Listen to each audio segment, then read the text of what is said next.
What is going on, everybody? I'm excited, man. It's the Instant Classic Wrestling Podcast is back from its like 2 week hiatus.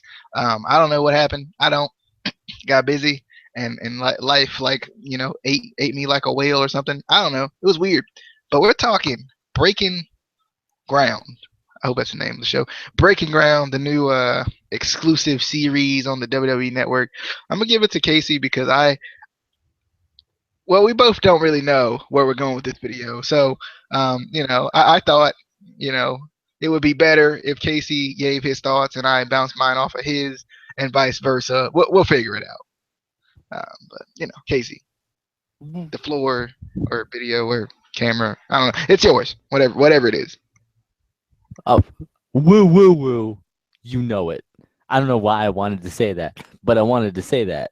Um, so first of all, if you don't know what Breaking Ground is, if you haven't been on the network, if you haven't watched Raw, if you haven't watched anything WWE related, because they'll shove things down your throat having to do with the network because they want you to buy the network. Because why haven't you bought the network? You should have the network. There's so much stuff on the network. Buy the network. 990. Sorry. But anyway, Breaking Ground is basically kind of a exclusive look into the lives of NXT superstars, which is kind of cool. It's kind of sort of exactly what I'm into, the stuff where, you kind of get to see, what happens in the back, how the show kind of is set up, um, day-to-day stuff, training in the WWE you know, performance center. We get to see kind of a little bit of backstage at Full Sail, which was kind of cool. But the cool part of it is, you know, obviously we see guys like Baron Corbin, who's a dick. Um, no, he really is. If you haven't watched the show, he's a dick. Tyler Breeze out of character, which is kind of cool. It throws you off a little bit because Tyler Breeze's character is so natural. It's kind of, you almost expect that to be him, but he seems like a really cool guy. You get to see all the usual who you would expect to see, Bailey, all of them. But then we also got to see some kind of you know uh wrestlers training in the performance center. There was a guy, I forgot his name. I'll have to look back. Who came from the NFL. He was training in the performance center. He had a match, and then he I guess got a concussion. So they were doing the concussion protocol with him, which was kind of cool. We saw some of the divas trying to earn their spot on the NXT roster, which was kind of cool. You saw my boy ZZ coming back, because they gave him a second chance. They gave ZZ a second chance, and I think I like his dad more than him, to be honest, because we met his dad, and his dad is awesome. I want to be friends with him. Um, then we saw Josh, obviously the tough enough winner. I still don't like him. I just don't. DJ loves him, but I don't like him. And then we saw some eliminated NXT or Tough Enough superstars. Well, not superstars, but contestants. We saw Patrick. We saw Mata. Um, we did see I think Sarah too. Amanda was in there at one point too. Yeah, I'll have to look back and see. But it just kind of went through day to day what they do. It's kind of cool.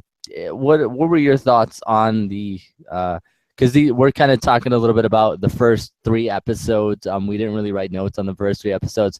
We just kind of wanted to watch it and see, kind of get into it a little bit, and see what it's all about, to see if we really wanted to do videos. But it is a cool series. What are your thoughts on it? Yeah, I agree. As soon as they started, like they came up with the concept, I thought it was going to be really cool. Anyway, it seemed like it could be a really cool little series that they were going with. I think it's cool. My new my new WWE Diva crush now, Nymph. I liked her a lot. Um, I don't know. It was cool because you got kind of got to see Devin Taylor trying to make her transition from backstage announcer to wrestler, which actually ended up not working out. I don't know if they like fired her completely or if they just fired her from her contract as a superstar, but I think they may have fired her completely, considering I think her main goal was to be a superstar.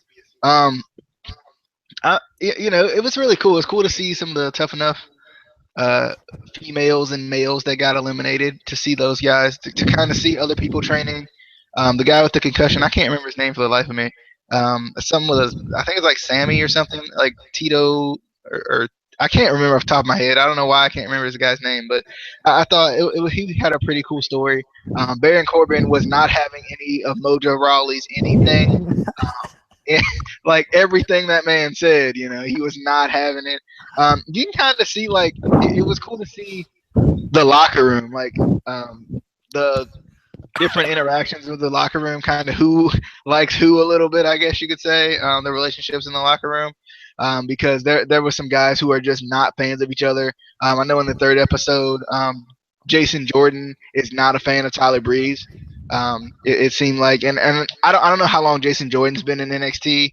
I don't know if he's been there as long as Tyler Breeze has, but I feel like for some reason you would have to respect Tyler Breeze a little bit, considering he's been there for, like, the man's been there for 5 years and hasn't given up on it. I just feel like it was weird to see Jason Jordan. He was talking about how he's wearing amateur wrestling, like the wrestling shoes under his fur. I guess they're kick pads, for kick pads, and Jason Jordan was not happy about that. I don't know. I thought it was really cool though. It was really cool to see um, the people training. Kind of cool to see some of the old tough enough people. Cool to see some new people too, and see how they're gonna do. There were some people that were struggling. They still tried to. It still tried to make it seem like ZZ was just doing really bad. I don't know what. I'm wondering what the plan is for that. I hope they continue with this. I think this is a really cool little series. They just finished the Texas tour, which was, I don't know how long ago it was now, probably about a month or two ago that NXT did that. So it's a really cool little series, I think. Yeah. Um, I don't know. It kind of gave you a new kind of uh point of view on some of these wrestlers. Obviously, like we said, Baron Corbin's a dick. Um, and Jason Jordan, just the comments that he made to, obviously it could have been him just trying to get into Tyler's head. Obviously everyone wants to be, that top superstar. And it could just be jealousy because Tyler Breeze is a very popular superstar. I mean, obviously he's finally made it to the main roster. So it could have been that, but I mean, yeah, Jason Jordan, obviously, he did the amateur wrestling, whatever. That doesn't take anything away from Tyler Breeze. I mean, how many other wrestlers, superstars who haven't necessarily went through the amateurs wear those shoes, especially guys who use kick pads. Every single one of them wears those shoes. I just thought that was a stupid thing to kind of nitpick at. Like there could have been other things he could have I don't know. I just thought it made Jason Jordan look bad, I think. But anyway, I just hope they kind of feature a lot more um NXT superstars, and the ones that we don't know, like Noof, you know, Blue Pants, put her on there. Um, we actually saw Nia Jax training, which was kind of cool. She's so Um, freaking huge, man. Like I forgot. I hadn't watched NXT in a couple of weeks. I had forgot about her, and then I was like, "Who is that? That girl is huge." And then I was like, "Oh yeah, it's Nia Jax." yeah. Um, it's also cool that we got to kind of, we got to get to know a little bit more of the trainers. There was a big focus on, obviously, on William Regal. He's one of the kind of head trainers. Uh, you know, um, Sarah Del Rey, who is one of the lead trainers for the Divas. If you don't know her, where the hell have you been? She's been all over the world in the Indies. So it's kind of cool to see her kind of training the Divas. Women. I don't like to call them Divas, but whatever, WWE does. And then a couple other trainers that we see. I kind of wanted to see more of, Billy Gunn, but that's cool. Don't show Billy Gunn, one half of one of the greatest tag teams of all time. Don't show him. It's cool. It's cool. Whatever. Um, but yeah, I'm excited to see more. I'm excited. They showed a little bit of a preview of next week, which is getting me excited for it. Um, but I hope this is a series that they do keep going. I hope it's not like Tough Enough where they do a season and then like 6 years later they do another season. I hope this is something continued, because it's something that can continue to be entertaining. Because obviously there's an endless supply of wrestlers coming through NXT, and to see their journey through NXT would be pretty cool. Any last thoughts before we end this one? I think this could take the place of Tough Enough, to be honest. Just Yeah. considering Tough Enough didn't get the greatest ratings ever recently, I could see this actually taking the place of it, and kind of being another way to kind of get people to buy the network. To just having another kind of original show. I definitely I like the show. I think it's really cool to see the background and little stuff that people do. I was surprised that when they went to Texas, no one went to the club. I don't know why. I was just surprised. You would think, being as and I guess if you think about it, they're pretty much celebrities, so it kind of would be hard for them to go to many public places. But I thought it's pretty cool to see like what they do outside of wrestling when they have their little bit of a downtime. I kind of hope they continue as they go on their journeys to the main roster too. I think that would be pretty cool. I hope they do some injury like updates too. That would be cool, like with Sami Zayn and guys like that. Like see how they're doing. Because I think we're all like wondering, what's up with Sami Zayn. We saw him on there, but I think he wrestled at some sort of show, an indie show, not too long ago. So I think he's getting better at least. Um, I'm excited. I'm ready to see Samoa Joe too. I want to see if they show him. Since they showed Apollo Crews, I kind of want to see how they go with showing Samoa Joe. A little background about him too. I don't know. I definitely like the show. I think it could be something really cool. I hope they keep it going. They obviously, I take it WWE just records everything ever. I guess if you go to the bathroom, they're gonna, I don't really know because like I was like, how do they even have access to this stuff?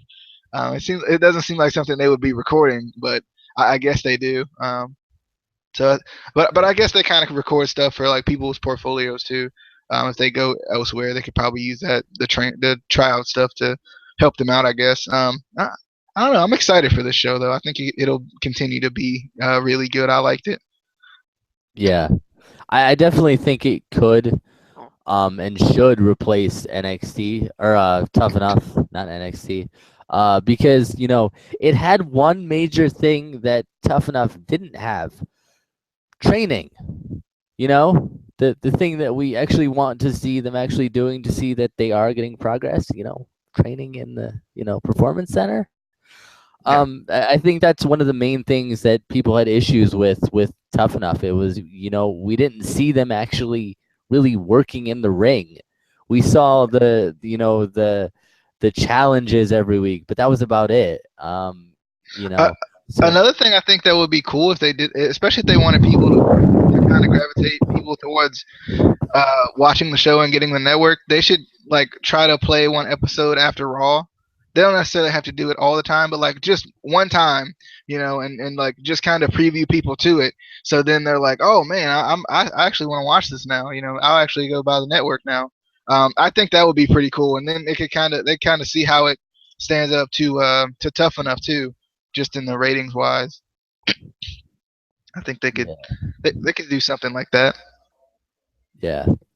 Um, but yeah, I'm definitely excited to watch it. See what happens this season, or if they're doing seasons, or if they're just gonna have it continue. I don't know. I mean, I guess technically everything has seasons. Even Raw has seasons, even though you don't really know when the season begins and ends. They just randomly say the season finale of Raw, and I'm like, no, what?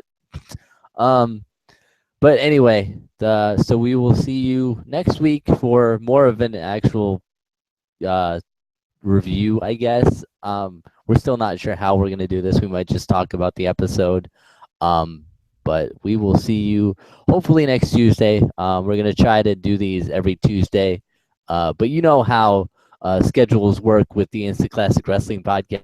We'll Yeah, probably we set them and no one shows up. yeah. So we'll do it next Thursday. We will see you guys for NXT and Impact sometime. Maybe tomorrow or the next day or next month. I don't know. Sometime. But we will see you on the flippity dippity. Peace.